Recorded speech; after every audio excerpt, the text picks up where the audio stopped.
propose, c'est de rentrer dans un domaine qui est un domaine clé pour nous, qui est l'industrie du futur, sur lequel nous travaillons, sur lequel un certain nombre de groupes de travail au sein de Syntec Numérique, bien connectés d'ailleurs avec je dirais, l'extérieur, on ne travaille pas en chambre, hein, à plancher pour pouvoir produire un des premiers volets qu'on va pouvoir proposer aux acteurs qui vont avoir une influence sur le cadre dans lequel nous travaillons en France, qui sont nos élus, qui sont les politiques, et leur dire, ben voilà, l'industrie du futur pour la France, ça peut exister si on s'en occupe, si on lui donne le cadre qui va bien.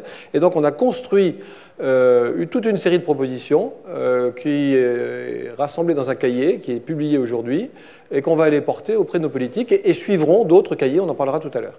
Alors ce que je vais demander, c'est à Pascal Brier qui a porté ce chantier, hein, qui va nous raconter comment on voit tout ça et qu'est-ce que ce sont nos propositions.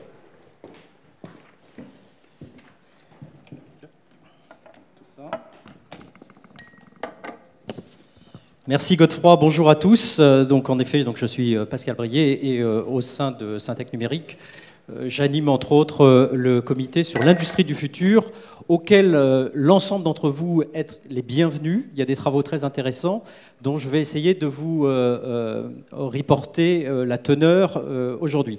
Notre présentation se fera en deux parties. Dans un premier temps, je voudrais partager avec vous les données issues d'une étude qu'on vient de conduire avec IDC sur ce phénomène d'industrie du futur.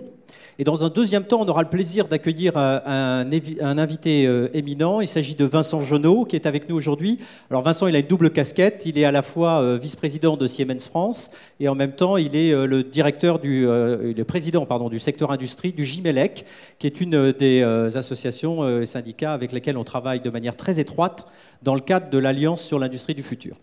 Alors, pour démarrer, quelques mots peut-être sur ce qu'on regroupe comme technologie et comme disruption, comme changement au sein de ce qu'on appelle l'industrie du futur, l'usine du futur, l'usine connectée, l'industrie 4.0, le smart manufacturing, l'advanced manufacturing. Partout où vous allez sur la planète, on a l'impression qu'on a passé notre temps à essayer d'inventer des vocables. Tout ceci veut dire à peu près la même chose, ou en tout cas concourt à opérer la digitalisation dans l'industrie et principalement des actifs industriels, ce qui est quelque chose de nouveau, un domaine d'activité qui n'avait pas été touché jusqu'à maintenant par la transformation numérique. Globalement, dans le phénomène d'industrie 4.0, on va, pour schématiser, et les puristes ne m'en voudront pas, je vais simplifier, on va dire qu'il y a 4 grands domaines de fond. Le premier, c'est le chemin, le voyage vers des usines digitales et connectées. Le deuxième, c'est la révolution d'un nouveau type de robotique plus collaborative, utilisant de nouveaux moyens cyberphysiques qui permet l'apparition de ce qu'on appelle la cobotique, les collaborative robots, donc les robots collaboratifs, plus intelligents, mobiles, et qui, au lieu de se substituer à l'homme, vont compléter l'homme dans sa tâche. Le troisième domaine qu'on regroupe généralement dans l'industrie du futur, c'est l'ensemble des technologies de réalité virtuelle ou augmentée qui permettent de virtualiser des environnements de production et donc de les concevoir avant de les mettre véritablement en production. Et puis enfin, et c'est très important, c'est l'ensemble des nouveaux moyens et procédés de fabrication, avec le plus connu d'entre eux qui nous touche de près, qui est celui de la fabrication additive autour de l'impression 3D. Et donc c'est bien l'ensemble des technologies, des matériels, des logiciels et des processus qui vont permettre la mise en œuvre de tout ça qu'on regroupe sous ce qu'on appelle l'industrie du futur. Alors notre étude, elle a visé à mesurer l'adoption et les initiatives dans ce domaine. Et la première question, c'est pourquoi l'industrie investit dans le numérique? Alors la bonne nouvelle, c'est que la raison pour laquelle ils investissent, elle est relativement classique, elle est celle qu'on pouvait attendre, et donc on y va pour les bonnes raisons. Et on voit bien qu'il y a 3 types de demandes. La première, c'est je veux améliorer mes opérations industrielles, je veux réduire mes temps de cycle, je veux améliorer mon rendement industriel, je veux améliorer ma flexibilité de production. Le deuxième, c'est la gestion entièrement automatisée de la supply chain. Durant les 30 dernières années, on a automatisé toutes nos chaînes comptables de facturation et compagnie. Cette partie-là est faite. Maintenant, on cherche à rationaliser les environnements de production et l'ensemble de la supply chain. Et enfin, je veux améliorer la gestion du cycle de vie de mes produits, principalement le principe d'innovation-conception, de façon à travailler rapidement sur ma capacité à produire plus vite et avec une meilleure qualité mes produits. Ça se traduit ensuite dans à quoi ça contribue dans mon entreprise? On voit sur la droite que finalement, la première des recherches que j'ai, c'est le time to market. Je veux être capable de produire plus vite. J'espère que ces technologies vont me permettre de produire plus vite. Mais en même temps, je cherche une efficacité opérationnelle. De la même manière qu'avec mon IT classique, je pensais que l'informatique pouvait m'aider dans mon efficacité opérationnelle. Je suis certain que ces technologies peuvent aussi m'aider dans mon efficacité en matière de production. Une meilleure expérience client éventuellement, et éventuellement des produits et services conçus de manière un peu différente. Alors ensuite, qui ça intéresse tout ça? Alors ça, c'est peut-être la donnée que tout le monde retiendra de notre étude. On voit que le niveau de maturité, évidemment, sur les phénomènes dont on parle là, n'est pas le même que celui de la transformation numérique, par exemple dans le monde de la banque. On est à 38% de taux de pénétration de ces technologies. Alors je précise que notre échantillon était un échantillon qui avait tendance à surreprésenter les ETI et les PME parce qu'on voulait véritablement voir ce qui se passait dans ce domaine-là. Tout le monde sait très bien que les grandes entreprises vont d'elles-mêmes développer ce genre de technologie. Ce qui est plus intéressant, c'est de voir où en sont les 2 millions d'entreprises qui devraient utiliser ces technologies mais qui n'ont pas forcément l'exposition et la surface classique pour y aller toutes seules. Et c'est là qu'on voit qu'en effet, c'est le cas. Aujourd'hui, ce phénomène est un phénomène qui démarre mais qui n'est pas encore complètement généralisé. On le voit, par exemple, on est à peu près à la moitié de la transformation numérique de ce qu'on constate dans les banques, assurances ou dans la finance. Décidément. Voilà. Alors ensuite, si on creuse au-delà de ces 38% et qu'on les dissémine sur un axe qui prend d'un côté, d'ailleurs je ne vois pas d'ici parce que je suis à moitié myope, enfin en gros je me souviens de ce que dit ce slide, ça dit en fait que les modèles d'organisation, même dans les 38% de sociétés qui ont mis en œuvre des projets d'industrie du futur, sont menés de façon différente. Il y a des entreprises qui ont des directeurs de l'innovation avec leur propre budget. Il y a des entreprises qui ont des directeurs de l'innovation qui conduisent les projets, mais les budgets sont ailleurs. Et il y a des directions qui n'ont pas de direction des entreprises qui n'ont pas de direction de l'innovation et qui conduisent les projets soit via la direction générale en particulier, soit certaines directions métiers. Et on voit bien que c'est très disséminé. On est pratiquement sur des environnements entre 5 et 10% dans chacun de ces cas précis. Donc les impacts de tous ceux qui ont démarré sur les 38%, la question qu'on leur a posée, c'est alors, qu'est-ce que ça donne? On voit que les impacts se font encore attendre. Il y a 21% des entreprises qui disent « Waouh, ça y est, j'ai démarré et ça y est, j'ai compris, j'ai déjà les impacts ». Mais il y en a 70% qui disent « Bon, écoutez, je vois bien que ça va dans le bon sens, mais les impacts restent à venir ». Alors, maintenant, quels sont les freins à cette transformation numérique pour ceux qui n'y sont pas allés et pour ceux qui y sont allés? Donc, on a posé la question aux deux. Vous qui y êtes allés, qu'est-ce qui vous a freiné? Et vous qui n'y êtes pas allés, pourquoi vous n'y êtes pas allés? On s'aperçoit que dans les deux cas, et on est un peu responsable de ça, le coût fait peur. On se dit, waouh, mais tout ceci, ça va quand même coûter très cher en moyens informatiques. Il y a beaucoup de choses à faire. La deuxième chose, c'est est-ce que je suis prêt dans mes processus? Et j'ai une vraie réflexion à avoir. Vraisemblablement, je ne suis pas prêt là-dessus. Et enfin, je doute encore des bénéfices que je vais pouvoir obtenir et j'ai besoin d'attendre qu'il y ait plus d'expérimentation pour pouvoir me lancer. Donc c'est les 3 freins qu'on va devoir lever dans les années qui viennent si on veut que le phénomène se généralise.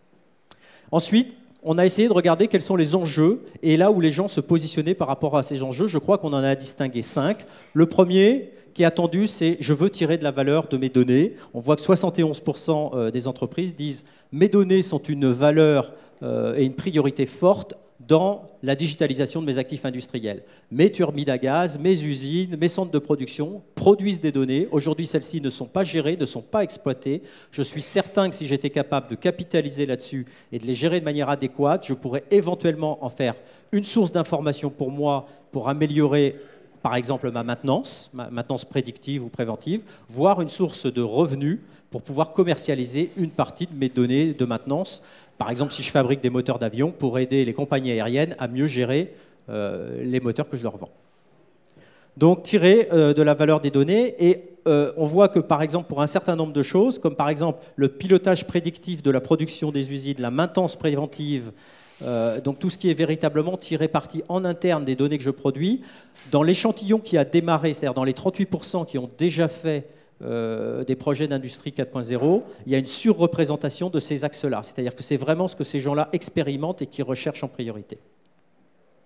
Deuxième enjeu, l'adaptation de l'organisation et des processus. Là, on voit bien que pour 82% des entreprises, oui, ça nécessite une adaptation, à la fois vis-à-vis de mes départements IT qui ne sont pas forcément complètement prégnant dans mes environnements de production, dans la transformation de mes processus internes. Donc je ne peux pas caler une organisation de transformation digitale industrielle sur les processus existants. Et puis il va falloir que j'ouvre l'entreprise à ses fournisseurs et à son écosystème. À quoi sert une usine connectée si elle est connectée à rien? Enjeu numéro 3, attirer les talents et faire évoluer les compétences. Pour eux comme pour nous, la question qui se pose, c'est je suppose qu'il va falloir que j'acquière des compétences nouvelles. Où vais-je trouver ces talents? Et on voit bien que les industriels aujourd'hui ne savent pas. Où est-ce que je trouve un spécialiste de la donnée, du big data, de la fabrication additive et des logiciels associés? Je ne connais pas les filières de formation, je ne sais pas où je vais aller trouver ces gens-là. Donc il y a une vraie problématique sur ma capacité à attirer des talents. Et plus je suis petit, plus cette problématique est un enjeu. Enjeu numéro 4, renforcer l'implication des directions métiers. Alors ça a été aussi une des découvertes de notre étude. On s'est aperçu que l'usine du futur, pour l'instant, ça reste souvent la direction générale. C'est mené par la direction générale, c'est décidé par la direction générale, voire c'est conduit par la direction générale, avec le support des directions informatiques, mais finalement, dans les entreprises petites et moyennes, très peu des directions métiers, voire des directions techniques, ce qui est très étonnant. C'est-à-dire qu'elles sont pour l'instant pas impliquées, hein, on le voit à droite, vous voyez, les taux d'implication aussi bien au niveau de la stratégie, de la définition des projets, de ce financement, elles sont complètement absentes. Il y a juste au niveau de la mise en œuvre, finalement, qu'on les onboard et qu'on leur dit bon, bah, maintenant, vas-y, ça se passe chez toi, il faut que tu participes à ça. Donc là, il y a une vraie problématique par rapport à ce que nous a dit François tout à l'heure sur le poids de plus en plus important des directions métiers sur toute la partie IT. On s'aperçoit que sur l'industrie du futur, ce n'est pas encore complètement le cas. Enfin, enjeu numéro 5, faire évoluer l'outil numérique. La problématique numéro 1, c'est celle de l'agilité du système d'information, surtout dans les milieux industriels. Les milieux industriels sont des milieux dans lesquels les systèmes d'information, généralement, sont des millefeuilles qui ont été constitués avec des strates particulières qui ont été peu réformées au cours des dernières années et très peu modernisées. Le cloud et les SMAX, c'est quand même aussi encore un peu balbutiant. Donc là, ça devient une problématique parce qu'évidemment, quand on veut aller vers une transformation numérique, l'agilité du système d'information devient une problématique. Et le deuxième, tout de suite derrière, on pouvait s'en douter, c'est bien la problématique de la sécurité et de la protection des données. Ce qui est une des raisons pour lesquelles, dans le livre blanc que vous avez sur vos chaises, on propose, dans les axes de développement pour le futur gouvernement, de développer un crédit d'impôt recherche spécial cybersécurité qui permettrait aux entreprises de faire des investissements dans ce domaine pour ne pas freiner la digitalisation de leurs actifs industriels. Voilà, enfin, pour terminer, quel partenaire pour accompagner la transformation numérique? C'est une bonne nouvelle pour nous. Quand on leur demande alors qui voyez-vous, spontanément ressortent en priorité les entreprises de services numériques et les éditeurs de logiciels. Donc pour eux, ils voient bien ça comme une extension naturelle de la digitalisation et de la numérisation de leur entreprise. Le facteur industriel et de production ne change pas la donne. C'est des mêmes acteurs qu'ils attendent une réponse et une offre. Voilà. Donc, ceci n'est que la synthèse de tout ce que je viens vous dire. Une industrie, donc un secteur à deux vitesses, ceux qui ont démarré, ceux qui ne l'ont pas démarré, mais pour l'instant, seuls 38% ont démarré. Une maturité inégale dans la manière de traiter la problématique. Une dynamique de transformation qui est portée par un certain nombre de choses. On ne l'a pas vu parce que j'ai enlevé ces quelques slides. Vous en avez un peu plus dans les slides que vous pourrez récupérer avec le QR code. Mais on y retrouve en gros l'Internet des objets, les problématiques de mobilité, les plateformes collaboratives, toutes les choses un peu classiques. Des enjeux auxquels il va falloir répondre, comment on valorise la donnée, comment on définit les cas d'usage, comment on conduit le changement, quels impacts organisationnels, comment on adapte les compétences en interne et l'agilité du système d'information. Mais finalement, pour nous, c'est assez classique. Chaque révolution qu'on a vécue nous demande de répondre à ce genre d'enjeux. Des directions métiers encore peu impliquées, ce qui peut être une problématique interne. Et pour l'instant, pour ceux d'entre nous qui veulent savoir à quelle porte il faut frapper, en tout cas sur les entreprises de taille moyenne et petite, c'est la direction générale qui conduit le projet. Et un besoin d'accompagnement, et avec pour ça une demande vers nos entreprises pour réaliser cet accompagnement. Voilà ce que dit cette étude. J'ai été très vite, le plus important et le plus intéressant arrive maintenant. J'ai le plaisir donc, de céder la place donc, à Vincent Genot.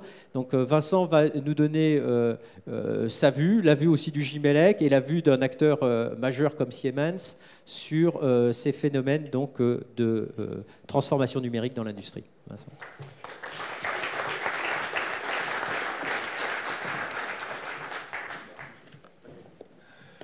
Écoute, merci pour l'invitation. C'est vraiment un plaisir parce qu'effectivement, au niveau du Gimélec, on est très heureux de collaborer avec le Syntec dans l'Alliance pour l'industrie du futur. Et effectivement, on est aussi très heureux de voir que le gouvernement a pris en compte la vraie problématique française de l'industrie. On est passé de... Alors, c'est vrai qu'on rêve quand on voit vos chiffres. Moi, je suis admiratif. Des chiffres en croissance, c'est merveilleux. Derrière du recrutement, l'industrie, malheureusement, ce n'est pas ça. L'industrie en France, c'était 18% du PIB il y a 5-6 ans maintenant, 6 ans maintenant, et c'est descendu à 12% du PIB. C'est-à-dire que globalement, au niveau mondial, à part la Grèce, il n'y a pas pire. C'est effectivement malheureux. Quand on descend en dessous de 10% dans un pays, malheureusement, on ne peut pas. 1, 2. Merci. En dessous de 10%, malheureusement, on ne peut pas dire qu'un pays est un pays industrialisé. Et là, on a un vrai souci. L'industrie en France, tu l'évoquais, ben effectivement, il y a deux gros morceaux. Il y a les très gros industriels, on les connaît, Airbus, Renault, Peugeot, Danone, etc. Ceux-là, ils sont compétents, ils ont de l'expertise. En revanche, effectivement, ils sont très implantés en France. Donc, où se font les investissements? Ben, ils se font à l'international. Donc, beaucoup d'investissements et de recrutement se font à l'international et peu sur le marché national. La clé, tu l'évoquais, c'est les PME. Et effectivement, en France, notre tissu de PME est très faible par rapport aux USA, à la Chine, au Japon, à l'Italie, bien sûr à l'Allemagne, dans le domaine industriel. Et donc ça, c'est un des éléments clés, comment faire en sorte de retrouver de la dynamique au niveau de l'industrie. Alors, à ce niveau-là, clairement, l'industrie 4.0 est un élément majeur. C'est un peu comme la téléphonie en Chine, quand on est passé directement sur le sans-fil, en sautant la partie filaire, et on a retrouvé de la compétitivité, de la dynamique. Alors là, je vais enfoncer des portes ouvertes, mais oui, on est sur une révolution, on est sur une 4e révolution. Je ne vais pas décrire ça, effectivement, on avait la vapeur, l'électricité, l'automatisme, la robotisation, et la 4e révolution, ben, effectivement, c'est l'industrie 4.0. Ce qui est intéressant, c'est l'axe vertical, le niveau de complexité.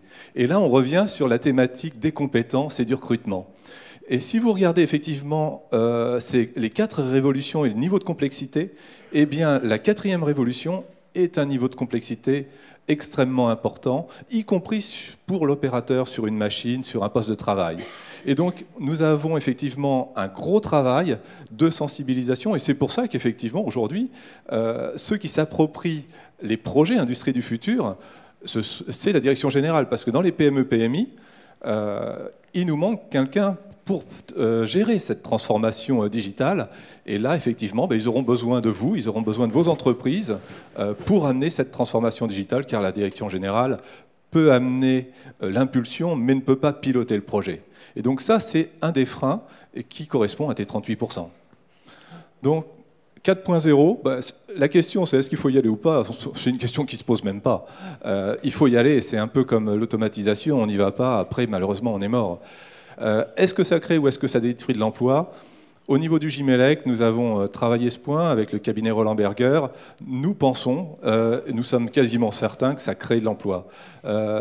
Autant l'automatisation, la robotisation, on travaille la productivité, autant sur le 4.0, on travaille sur l'optimisation du capital investi, sur la partie ROS essentiellement. On travaille sur les TRS, les taux de disponibilité de machines. Et ce point-là, effectivement, oblige effectivement à former les personnes, nous oblige aussi à embaucher d'autres personnes. Il y a des transformations de métiers, mais surtout, elle va nous permettre d'éviter les délocalisations. Elle va nous permettre de la relocalisation, très clairement, parce qu'aujourd'hui, le prix de la main-d'œuvre augmente aussi dans les autres pays. Et un point très intéressant, on doit pouvoir aider nos PME, il faut aider nos PME à retrouver de la dynamique. Et on a 2 types de PME. On a l'industriel, qui est un site de production. On l'a vu dans l'étude qu'on avait lancée au niveau du Gimélec, c'est essentiellement des machines qui ont 20 ans d'âge. Avec des machines qui ont 20 ans d'âge, nous n'avons pas de compétitivité. À partir de là, on produit des produits avec une faible valeur ajoutée, faible marge, et ça nous amène soit à la délocalisation, soit à la fermeture du site de production. Ça, c'est quelque chose qui est incontournable, malheureusement. Rénover son parc machine, robotiser, c'est indispensable. Alors effectivement, l'Alliance est là pour ça. On est là effectivement pour aider l'Alliance, Jimelec, Syntec et d'autres partenaires. La question, c'est effectivement, on va favoriser un industriel à changer sa machine qui avait 20 ans d'âge, mais cette machine-là, il faut qu'il l'achète en France. Il faut qu'on ait des constructeurs de machines en France. Et ça, c'est un tissu de PME-PMI qui est majeur. Donc les industriels qui produisent 20 000, les industriels qui construisent des machines, 4-5 000, dans une situation quand même assez difficile. Mais la clé, elle est dans la mise en adéquation de la demande de ces industriels qui ont des machines de 20 ans d'âge et de l'offre qui sont ces constructeurs de machines, environ 5 000, qui peuvent basculer leur machine de 3.0 en 4.0, répondre aux attentes des industriels qui produisent. Et à ce moment-là, effectivement, l'industriel il va changer 1, 2, 3 machines, il met un petit big data au-dessus, un cloud, il met de l'optimisation du TRS, il met de l'efficacité énergétique, il met du MES, il met de la maintenance prédictive, et il a une usine 4.0. Et c'est comme ça que la transformation doit pouvoir se faire, mais à ce moment-là, il faut que nos OEM soient en mesure de servir nos industriels au niveau des machines, et ça, c'est un élément clé. Ce qui est très intéressant sur une PME qui fabrique des machines, c'est qu'on crée de la main-d'œuvre. C'est-à-dire qu'une machine, c'est pas comme une chaîne de yaourt ou de médicaments, où effectivement, on a quasiment peu de main-d'œuvre. Construire une machine, il faut de la main-d'œuvre. Tous les OEM chez nous qui ont basculé en 4.0 ont doublé leurs effectifs quasiment. Le dernier, effectivement, qui a fait un test et qui a été validé par l'Alliance pour l'industrie du futur, la société Sidel, Cermex, ils ont fait un POC dernièrement, et c'est une société qui fait des machines à fabriquer ses bouteilles. Ils ont doublé l'effectif, ils sont passés de 250 à 500 collaborateurs, et ils ont gagné pas loin de 25% de productivité. Et ils l'ont gagné comment? En travaillant sur la rapidité, la flexibilité, la qualité, l'efficacité. Et un élément majeur dont vous avez parlé, sur lequel je ne reviendrai pas, c'est la sécurité. C'est clair, il y a 5 ans, un site de production n'était pas connecté. La sécurité, elle se faisait à l'entrée du site, physiquement. Aujourd'hui, tout est connecté, donc ça, c'est un des éléments majeurs. Et au Jimelec, on partage effectivement tout à fait la même problématique. Je crois que... Voilà. Alors après, effectivement, sur l'industrie du futur, clairement, on a une succession de briques. Si ce n'est qu'à terme, l'objectif, c'est de faire de ces briques, petit à petit, quelque chose de cohérent, qui vont de la conception du produit à la planification de la production, l'ingénierie de la production, l'exécution de la production et les services. Et effectivement, par briques, petit à petit, on construit son usine 4.0, avec bien souvent, si possible, des bases de données communes, partagées. Je ne sais pas si tu peux faire mieux. Encore un autre. Ouais, je vais accélérer un petit peu. Et à partir de là, un des points importants dont tu as parlé, c'est le double numérique. Le double numérique est un élément clé. Quand on parle de double numérique, on parle de plusieurs doubles numériques en fait. Celui du produit, effectivement, ça c'est quelque chose de classique aujourd'hui, avoir un double numérique du produit. Celui aussi du process de production et celui de l'appareil productif. C'est-à-dire qu'à un moment donné, vous avez un double numérique du produit, vous avez un double numérique de la chaîne de production, et vous avez effectivement la simulation complète de la production elle-même sur la ligne de production. Et c'est ça qui est intéressant, et c'est d'intégrer l'ensemble de ces éléments et des fournisseurs associés dans ce site de production. Je vais y aller lentement. Donc le double du produit, vous le connaissez, c'est assez simple, c'est de la CAO classique, on en fait aujourd'hui beaucoup. J'appuie. Voilà. Et aujourd'hui, effectivement, ça permet de construire le produit, ça permet de simuler le produit, simuler au niveau vibration, simuler au niveau flux, simuler au niveau conception, simuler au niveau thermique, pour arriver à quelque chose de totalement identique à ce que sera la réalité. Derrière, une fois qu'on a un produit qui est simulé, au niveau thermique également, effectivement, c'est comment le fabriquer. Alors là, effectivement, on peut planifier, on a la planification de la production. Ce qui est très intéressant avec la partie simulation, c'est aussi de pouvoir simuler toute la partie pénibilité. Pénibilité au niveau du poste de travail, mais également environnement de production, c'est-à-dire comment je travaille avec un robot à côté de moi, avec de la cobotique. Ça, c'est aussi un élément majeur. Quels sont les éléments, les mouvements qui sont pénibles? Quels sont ceux que je délègue à un cobot? Comment je cohabite sur mon environnement de travail avec un cobot? Là, on voit effectivement ce type de simulation. Et une fois effectivement qu'on a simulé on a un double numérique du produit, on a simulé la chaîne de production, et bien à ce moment-là, on n'a aucun problème après à basculer sur l'ingénierie de la production. L'ingénierie de la production, vous le trouvez là, là effectivement vous avez un robot, vous avez en amont de ce robot une commande numérique ou un automate, automatiquement nous basculons la codification directement dans l'automatisme. C'est-à-dire qu'il n'y a plus de barrière entre le bureau d'études et la production, et on en revient effectivement à ce que tu évoquais, les directions informatiques, les directions métiers. Aujourd'hui, si on a un projet Industrie 4.0 à lancer, ces deux directions doivent travailler ensemble. C'est quelque chose d'impératif. S'il n'y a pas la collaboration de ces deux directions, naturellement, ce genre de bascule du virtuel au réel ne se fera pas de manière naturelle et de manière efficace. Et c'est là où, effectivement, on a le gain sur le time to market, où on arrive effectivement à gagner à peu près 20 à 30% sur la partie ingénierie de la chaîne de production. Alors, derrière, une fois qu'on a le jumeau numérique au niveau de la production sur l'automatisme, on le teste. On le teste et à partir du moment où c'est testé, c'est la réalité, c'est ça qui est intéressant. C'est vrai au niveau d'une chaîne de production, c'est vrai au niveau d'un site de production. Un des plus beaux sites de production que nous avons, c'est la société Solvay. Alors là, on va basculer dans le process. Alors là, c'est carrément 125 hectares d'usines sur lesquelles nous avons réalisé un double numérique. L'intérêt de Solvay, c'était de dire nous n'arrêtons jamais la production. Le coût d'arrêt d'une production est relativement énorme. Donc il fallait effectivement en une semaine, tous les 3 ans, arriver à faire une bascule d'un site de 125 hectares. Et avec Solvay, effectivement, ce que nous avons fait un double numérique effectivement de l'usine, du site de production, des chaînes de production, et le virtuel et le réel. Aujourd'hui, Solvay ne fait plus une seule modification en réel sans l'avoir testé au préalable au niveau virtuel avec une signature de la direction des métiers et de la direction informatique. Et naturellement, la bascule est à 100% exacte. Donc ça, c'est des gains énormes. Derrière, ça leur a permis aussi finalement de se rendre compte qu'ils pouvaient aussi simuler des nouveaux produits. Là-bas, ils fabriquent du nylon, du polyamide. Ils ont pu faire des tests virtuels sur les nouveaux produits. Deuxième point, comme l'usine est numérisée, ils ont pu travailler sur la collecte de data, on en revient toujours à la collecte de data, et aussi sur la partie maintenance prédictive.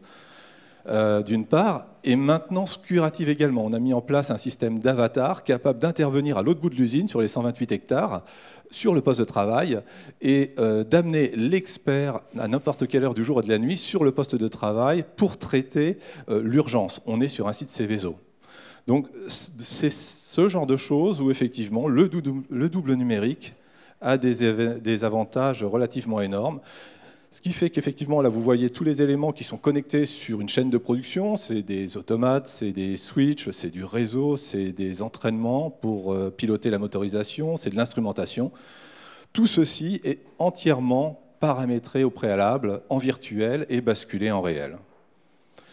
Et derrière, effectivement, on arrive sur la réalisation de la production tout simplement avec un zéro erreur. Donc la collaboration effectivement de la direction informatique et de la direction métier est fondamentale. Derrière, l'autre point fondamental, c'est la partie data analytics. C'est ça qui va amener un avantage, le plus gros avantage financier à l'industriel. Et le premier point, c'est quelles sont les données dont j'ai besoin, sur quelle périodicité. Aujourd'hui, les industriels collectent beaucoup de données, les exploitent quasiment jamais. Ça, c'est un classique.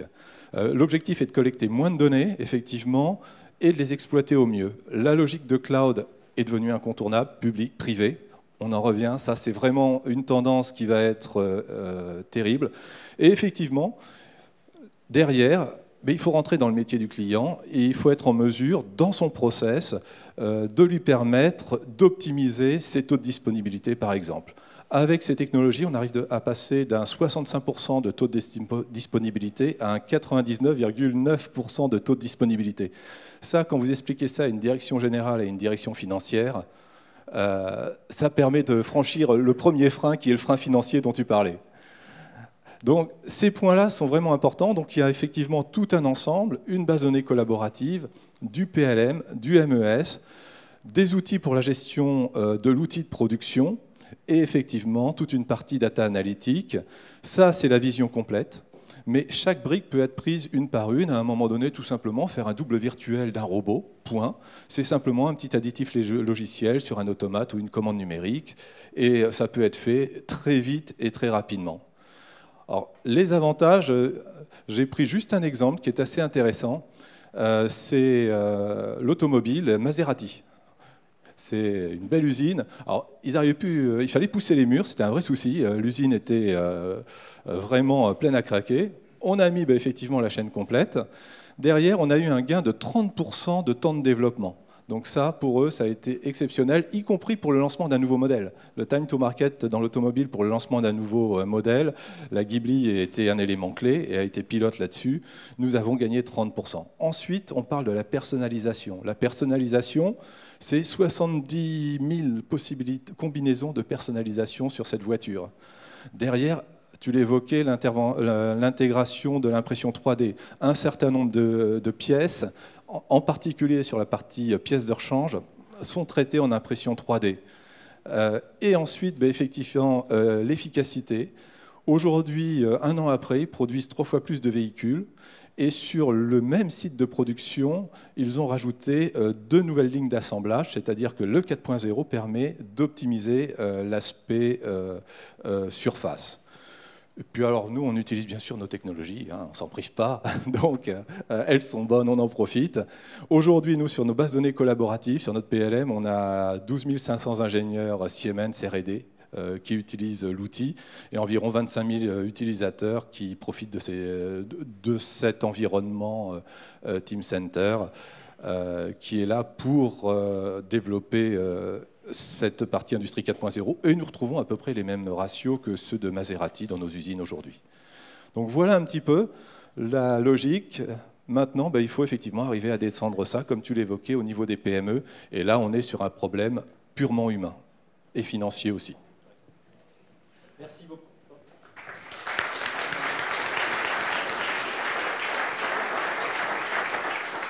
Merci beaucoup, Vincent. Voilà, on voulait aujourd'hui parler d'un sujet dont on parle très rarement et alerter tout le monde sur ce qui se passait en ce moment dans ces milieux industriels, parce que comme vous l'avez vu, les notions de simulation, par exemple, prennent tout leur sens dans ces environnements-là. On voit tout de suite à quoi sert la simulation et comment la simulation prépare le réel et même permet, comme nous l'a expliqué Vincent, un passage automatique de la simulation au réel, simplement en un rien de temps. Voilà, je voulais terminer juste pour dire que si ce qu'on vient de vous dire vous a intéressé et que vous vous reconnaissez dans les problématiques qui ont été soulevées, donc on a ce comité Industrie du futur. On est, nous, Syntec Numérique, membres de l'Alliance pour l'Industrie du futur. On a même été un membre fondateur. C'est une association, pour ceux qui ne la connaissent pas, qui porte la politique gouvernementale et qui porte également finalement la roadmap et la direction de l'ex-plan numéro 1 d'Emmanuel Macron, ex-plan Montebourg, ex-PIA, donc le plan sur l'industrie du futur, qui a été considéré comme Emmanuel Macron, qui en a été son dernier, je veux dire, véritablement supporter, comme le plan le plus important des plans d'investissement d'avenir. On a créé donc au sein de Syntec Numérique pour accompagner tout ça un comité Industrie du futur en juillet 2015 qui regroupe de manière plus ou moins épisodique 160 membres, mais je remercie toutes les sociétés qui y collaborent. On a fait un certain nombre de choses. Vous avez sur vos fauteuils donc, la rédaction et la parution d'un livre blanc dans lequel on essaye de définir comment on peut transformer l'industrie par le numérique, et on fait 10 propositions aux candidats et à l'ensemble du monde politique sur la manière de rendre opérationnelle cette industrie du futur. Et puis on va porter donc ces propositions dans les mois qui viennent. Voilà. Dans les actions à venir, vous l'avez compris, on a dans les mois qui viennent la volonté d'aller évangéliser, est un terme assez moche pour dire qu'il faut porter la bonne parole, en tout cas auprès des PME et des ETI industriels. Ça se passe entre autres dans les régions. Il faut avoir en plus une démarche sectorielle, parce que l'aéronautique, l'automobile et la pharmacie, c'est pas la même chose. Mais si on veut que la France participe à ce mouvement, étant donné ce qui se passe ailleurs, la vitesse à laquelle vont le Japon, la Corée du Sud, les États-Unis, l'Allemagne ou l'Israël, il faut que la France se bouge. Et donc on veut participer à l'intensification des actions d'information et de promotion de ces technologies. Voilà, je vous remercie. Merci Godefroy pour le temps qui nous a été alloué.